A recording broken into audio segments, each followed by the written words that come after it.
नमस्कार, मी राजेश्री जागरे. राजेश्रीज व्यवसाय मंत्रा या यूट्यूब चॅनलमध्ये आपणा सर्वांचं खूप खूप स्वागत करते. जसं की आपल्या प्रत्येक उद्योजिका आपल्या समोर या पॉडकास्टच्या माध्यमातून बिझनेस टॉक विथ राजेश्री या माध्यमातून समोर येत आहे. तर यामधून आपल्याला या उद्योजकांच्या व्यवसायाचे वेगवेगळे पैलू आपल्या समोर येणार आहे. याआधी 2 उद्योजकांचे पॉडकास्ट झाले. आज तिसऱ्या उद्योजिका माझ्यासोबत आहे. गार्गीताई वझे माझ्यासोबत आहे. तर त्या छोटंसं इंट्रोडक्शन सांगतील त्यांचं. माझं नाव गार्गी वझे. मी मास्टर्स केलेलं आहे काउन्सिलिंग सायकोलॉजीमध्ये आणि सध्या मी वझे इन्स्टिट्यूटमध्येच ॲज अ स्टुडंट काउन्सिलर आणि करिअर काउन्सिलर म्हणून काम करते. अच्छा. तर आता आपल्याला जसे वेगवेगळे उद्योजकांना प्रश्न पडलेले असतात त्या काम करत असताना, जसं की गार्गीताईंच्या आईनी जो वझे क्लासेस सुरू केलाय त्याच्याच रिलेटेड त्यांनी स्टुडंटसाठी काउन्सिलिंग आणि गायडन्स या 2 संकल्पना करिअर काउन्सिलिंग स्टुडंटला त्या करतात. तर त्याच्या अनुषंगाने त्यांना पालकांपासून, स्टुडंटपासून येणारे वेगवेगळे प्रश्न आहे आज त्यांच्या मनामध्ये. तर पहिला प्रश्न काय असेल तुमचा? माझा पहिला प्रश्न हाच आहे की स्टुडंट्सना करिअर गायडन्स आणि करिअर काउन्सिलिंग ह्याच्यामधला फरक कळत नाही. की गायडन्स म्हणजे की कोणीतरी घरातली मोठी माणसं त्यांना सांगतात की तू बाबा ह्या साईडला जा, तू हे कर, तू ते कर. काही करिअरच्या बाबतीत किंवा काही साईडच्या बाबतीत प्रेजर्डाईज असतात लोक की आर्ट्स म्हणजे कमी मार्क पडलेली मुलं घेतात, सायन्स घेतलं की खूप करिअर ऑप्शन्स आहेत. तर हे गायडन्स झाला आणि करिअर काउन्सिलिंग त्याच्यापेक्षा खूप वेगळं आहे की त्याच्यामध्ये मुलांचा ऍप्टिट्यूड टेस्ट किंवा ऍप्टिट्यूड मेजर केलं जातं, इंटरेस्ट, त्यांची पर्सनॅलिटी, इंटेलिजन्स ह्या सगळ्या गोष्टींचा अभ्यास केला जातो. तर ते थोडंसं पालकांना कळत नाही की ह्या दोन्ही गोष्टी वेगळ्या आहेत. हे थोडंसं त्यांना समजून सांगायला लागतं. तो मेन प्रॉब्लेम होतो. गार्गे मॅडमने अतिशय सुंदर असा प्रश्न विचारलेला आहे की त्या कार्यरत ज्या क्षेत्रामध्ये काम करताय, अर्थातच शैक्षणिक क्षेत्रामध्ये त्यांचं काम आहे. तर त्या सांगतात की करिअर गायडन्स आणि करिअर काउन्सिलिंग यामधला फरक पालकांना कळत नाहीये. तर तो कसा समजावला पाहिजे? त्यांनी स्वतःच त्या प्रश्नामधलं एक जवळपास थोडंसं उत्तर दिलंय. त्यांनी प्रयत्न केलाय की गायडन्स म्हणजे कुणीतरी आपल्या घरातल्यांनी सांगितलं, आपले कलिग असतात, आपले नातेवाईक असतात की तू इंजिनियरच बन, तू डॉक्टरच बन, तू शिक्षकच बन.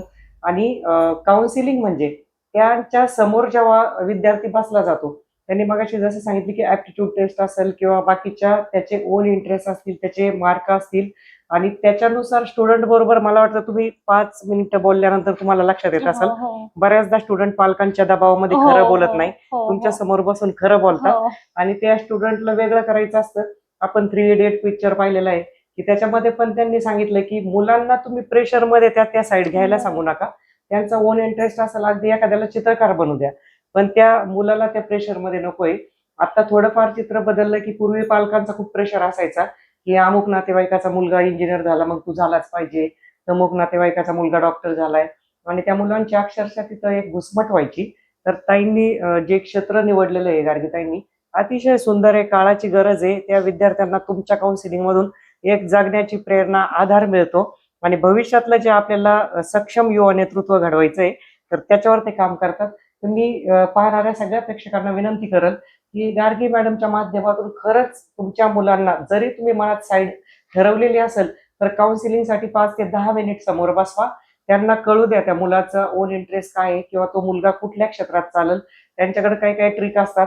जसं की आपला जर दात दुखला तर आपण डोक्याच्या डॉक्टरकडे जाणार नाही किंवा आपल्याला जसा जसा ज्याच्या विषयावर ज्याच्या गोष्टीवर त्रास होतो त्याच डॉक्टरकडे जाऊ. तर अर्थात शैक्षणिक क्षेत्रातला काउन्सिलिंग, स्टुडंट काउन्सिलिंग हा अतिशय नाजूक आणि जिव्हाळ्याचा विषय आहे.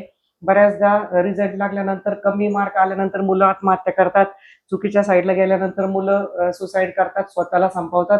कुटुंबाच्या अपेक्षांमध्ये उतरू शकत नाही. आपण पेपरला मथळ्यामध्ये बातम्या वाचतो की त्या मुलांना आई वडिलांचं मन मोडायचं नसतं, स्वतःचा इंटरेस्ट नसतो. काही वेळा त्यांना काय शिकवतात ते कळत नाही कारण त्या क्षेत्रात त्यांचा इंटरेस्ट नसतो. छोटीशी माझी मुलाचं मी उदाहरण देईल की माझा मुलगा जेईला त्याला 85% होते. 5 वर्षापूर्वीची गोष्ट. आणि आम्हाला पण वाटायचं आम्ही बाय प्रोफेशन आमच्या कंपन्या आम्हाला लोक म्हणायचे त्याला इंजिनियर करा.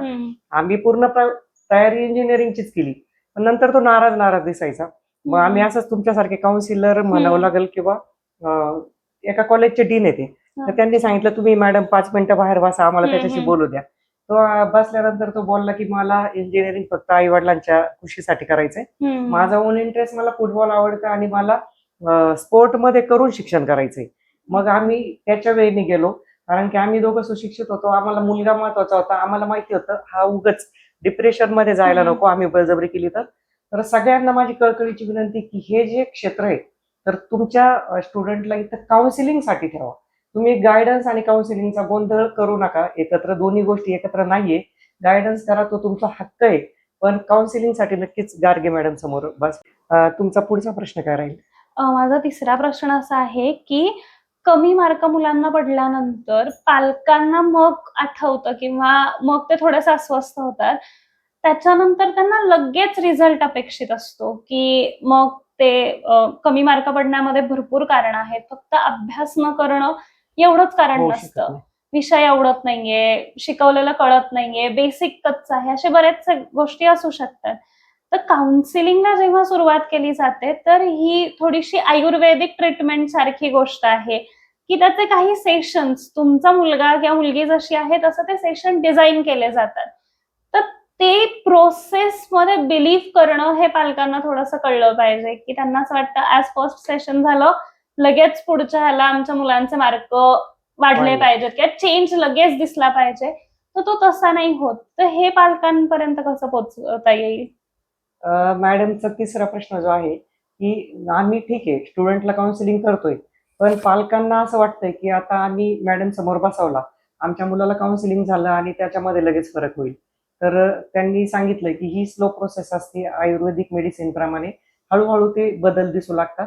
तर मी याचं उत्तर असं देईल की सगळ्यात पहिलं की मॅडमने काउन्सिलिंग केलेला काय मुद्दा आहे, किंवा मुलाला कमी मार्क पडल्यानंतर तुम्हाला वाटतंय की मार्क वाढले पाहिजे.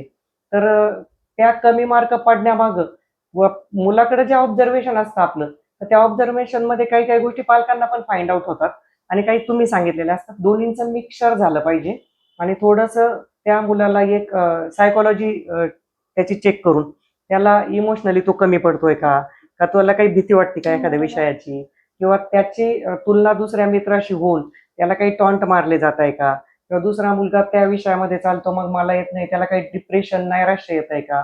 ह्या सगळ्या गोष्टी हळूहळू काउन्सिलरच्या एकाच सेशन मध्ये होणार नाही. तर मला वाटतं सेशन असतात त्याचे, हो, 1 सेशन, 2 हो, सेशन, 3 सेशन. जसं की आपल्याला दवाखान्यामध्ये पण समजा एखादा दात किडलं तर लगेच गेल्याबरोबर तर दात नीट होणार नाहीये. तर त्याला पहिलं चेक करतील, एक्स-रे करतील, कुठपर्यंत किडलाय, किती आहे त्याचं, मग त्याचं रूट कॅनलनी होईल का, त्याला सिमेंट भरायची गरज आहे, काय करायची गरज आहे. तसंच आपल्या स्टुडंटच्या बाबतीमध्ये पण असतं की आपण मोठ्या माणसांना बऱ्याच गोष्टी कळत नाही आणि आपण त्या लहान मुलांकडून अपेक्षित करतो. तर जे काउन्सिलिंग मॅडमने केलंय ते रिपीट पालकांनी पण करून घेणं गरजेचं आहे, की सांगितलेल्या गोष्टींवर काम होतंय का. कारण फॉलोअप हा मुद्दा आयुष्यामध्ये खूप महत्वाचा असतो. तुम्ही कुठलाही बिझनेस करा, काहीही करा, कुठल्याही डॉक्टरकडे जा, कुठल्याही ज्योतिषाकडे जा. ज्या ज्योतिषाने सांगितलंय अमुक अमुक रत्न घालायचे किंवा मॅडमने सांगितलंय अमुक अमुक करायचे, तर ते केलंच नाही, तर तुम्ही किती फीस दिली, किती सेशन घेतले, किती वेळ बसले, याला अर्थ नाही. बरं. तर फॉलोअप घेणं पालकांचं काम आहे. पालकांची भूमिका तिथं महत्वाची असणार आहे आणि थोडंसं पेशन्स पालकांनी ठेवलं पाहिजे. की हळद हो गोरी असं होणार नाहीये. काउन्सिलिंग केलं म्हणजे तुमचा मुलगा आंतरबाह्य बदलणार नाहीये. तर त्या मुलाला कमी मार्क पडण्यामागचे वेगवेगळे रिझन जाणून घेणं गरजेचं आहे. कारण बऱ्याच वेळा मुलांमध्ये थोडंसं 7वी-8वीच्या दरम्यान हार्मोनल चेंजेस होतात, मनस्थितीमध्ये बदल होतात, काही मित्र चुकीचे मिळतात, काही मुलं विविध लिंगी आकर्षण होतं. त्याच्यामध्ये पण थोडंसं डायव्हर्सिफिकेशन होतं, मुलांचं लक्ष डायव्हर्ट होतं. तर या सगळ्या गोष्टी असतात. तर पालकांनी याच्या बाबतीमध्ये मला वाटतं अवेअर होणं गरजेचं आहे. अं, तुमचा प्रश्न नंतरचा. हा, माझा पुढचा प्रश्न असा आहे की मॅक्सिमम लोकांपर्यंत कसं पोहोचता येईल, की जास्तीत जास्त अवेअरनेस कसा क्रिएट करता येईल बालकांमध्ये, शाळेमध्ये असेल, मुलांमध्ये असेल, तो अवेअरनेस कसा क्रिएट करता येईल?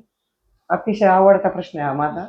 प्रत्येक उद्योजकांना जेव्हा मी वैयक्तिक मार्गदर्शनाला समोर बसवत असते, तर तेव्हा मी हेच सांगत असते, की तुमचं मार्केटिंग इतकं स्ट्रॉंग असलं पाहिजे, की कमी वेळामध्ये जास्त लोकांपर्यंत पोहोचण्याचा जो जरिया आहे, सोशल मीडिया आहे आता. की सोशल मीडियामुळं आपण एकमेकांपर्यंत पोहोचतोय. आता समजा राजश्री घागरे हे व्यक्तिमत्व फक्त इंद्रायणनगरपुरतं होतं. पण सोशल मीडियाची ताकद इतकी मोठी आहे, की त्यांनी प्रॉपर ते कंटेंट करून पूर्ण महाराष्ट्रभर गेलो आपण. तर समजा गार्गी वजे हे व्यक्तिमत्व स्टुडंट काउन्सिलिंग करते, हे लोकांपर्यंत बऱ्याच माहित नाही. समजा मी इथल्या इथे आहे, मला माहित नाही, मग तुमच्या शिकवण्यामध्ये कमतरता आहे का, कोर्समध्ये आहे का, मुळीच नाही. तुमचं मास्टर झालेलं आहे, तुमचं नॉलेज पण छान आहे आणि फक्त होत आहे असं की आपल्या जवळच आहे इतकं चांगलं व्यक्तिमत्व, इतकी चांगली सुविधा आहे, पण ते माहित नाही आपल्याला. बऱ्याच वेळा झोमॅटो स्विगीवरून आपण काय मागवतो, तर ते देणारे पण आपल्या आजूबाजूच्या शेजारच्या गल्लीतले पण असतात, पण आपल्याला माहित नाही. पण ते आपल्याला कशाने माहित झाले, झोमॅटो स्विगी ह्या माध्यमाने माहित झालं. अर्थात सोशल मीडियाचा त्यांनी आधार घेतलाय. मग बरेच असे पॅकेजेस असतात सोशल मीडियाची. सोशल मीडिया हायर करताना फक्त इन्स्टा FB पुरतं न राहता लिंक्डइन असेल, तुमचे युट्यूबला छोटे छोटे व्हिडिओ असतील, बाकीच्या गोष्टी असतील, एखादी एजन्सी काही काळापुरती हायर केली, जसं इलेक्शनच्या काळामध्ये लोक करतात हायर, मग ते लोकांपर्यंत पोहोचवतात. ते कार्य अहवाल पोर्टफोलिओ करून लोकांपर्यंत पोहोचवणं, थोडेसे प्लॅम्पलेट पेपरवाल्याकडे, न्यूज पेपरवाल्याकडे टाकणं, क्रिएटिव्ह वरती तुमचा फोटो, तुमच्या काय काय फॅसिलिटी आहे त्या स्टेटसला टाकणं, व्हॉट्सअपच्या, फेसबुकला, इन्स्टाला टाकणं. तसेच जास्त लोक तुम्हाला फ्रेंड लिस्टमध्ये असेल, व्यवसायाच्या आठवड्यामध्ये 2 तरी जाहिरात गेल्या पाहिजे. रोज तुमचं व्यवसाय करणाऱ्या, कुठल्याही व्यवसाय करणाऱ्या व्यक्तींनी रोज 2 तरी लोकांना भेटलं पाहिजे, नवीन ओळखी केल्या पाहिजे. PR स्ट्रॉंग असले पाहिजे. PR म्हणजे पब्लिक रिलेशनवरच कुठलाही बिझनेस असतो. सुदैवाने तुमच्या आईच या क्षेत्रामध्ये असल्यामुळे तुमचं PR तुम्हाला जागेवर आहे. फक्त त्या लोकांपर्यंत पोहोचायचंय आणि तुम्ही किती चांगले, तुम्ही किती छान आहे काउन्सिलर, हे त्यांच्यापर्यंत पोहोचलं गेलं पाहिजे. म्हणजे आपलं नाणं खणखण हे वाजवून दाखवावंच लागतं आपल्याला. दुसरी गोष्ट, शाळांपर्यंत पोहोचण्यासाठी जे हॉबी क्लासेस असतात, त्यांच्या गॅदरिंग असतात, तिथं थोडीशी स्पॉन्सरशिप म्हणा, थोडंसं काहीतरी करून 5 मिनिटं जाऊन तिथं प्रेझेंट जर केलं किंवा रितसर जर स्पॉन्सरशिप घेतली XYZ अमाऊंटनी, तुमचं तिथं प्रेझेंटेशन होणं गरजेचं आहे. थोडंसं आपण कसं म्हणतो, एकांकिका किंवा एखाद्या नाट्याच्या स्वरूपामध्ये एखादा मुलगा कन्फ्यूज आहे, त्याला तुमच्यापर्यंत आणताय, तुम्ही त्याला सांगताय, त्याचं लाईफ बदलतं, तो मुलगा आहे त्याच्यापेक्षा खूप चांगला बनतोय, असं लोकांपर्यंत जेव्हा अशा माध्यमातून पोहोचल, तेव्हा करिअर काउन्सिलिंग काय हा मुद्दा त्यांच्या लक्षात येईल. कारण गायडन्स आणि काउन्सिलरचं हे तुम्हाला थोडंसं प्रेझेंटेशनच्या PPTच्या माध्यमातून सांगावं लागेल. आणि शाळेंच्या गॅदरिंग असेल, काही वेगवेगळे डेज असतात, तिथं जाऊन थोडंसं अपॉइंटमेंट घेऊन सांगितलं तरी चालेल. जास्त स्टुडंटचं आहे तुमचं, म्हणजे जसं कुठल्याही बिझनेसचं जे रॉ मटेरियल असतं, तर तुमच्या बिझनेसचं रॉ मटेरियलच स्टुडंट आहे. तर तुम्हाला शाळेंपर्यंत पोहोचण्यासाठी एक गोल सेट करावा लागेल. मी महिनाभरामध्ये किती शाळेंना जाईल, मी 6 महिन्यामध्ये किती करल, मग एक नंबर्स मध्ये पाहिजे.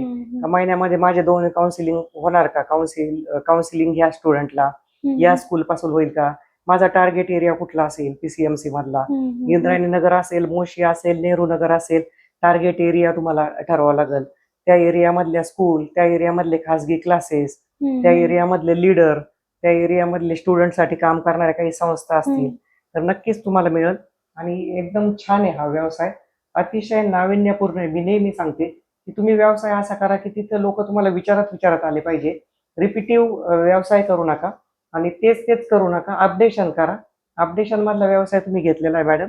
नक्कीच मी आशा करते की मॅडमची माझा हा पॉडकास्ट पाहिल्यानंतर गार्गे मॅडमचा कमेंट बॉक्समध्ये आम्ही नंबर देऊ, संस्थेचा नंबर तुमच्या सगळ्यांपर्यंत आहे.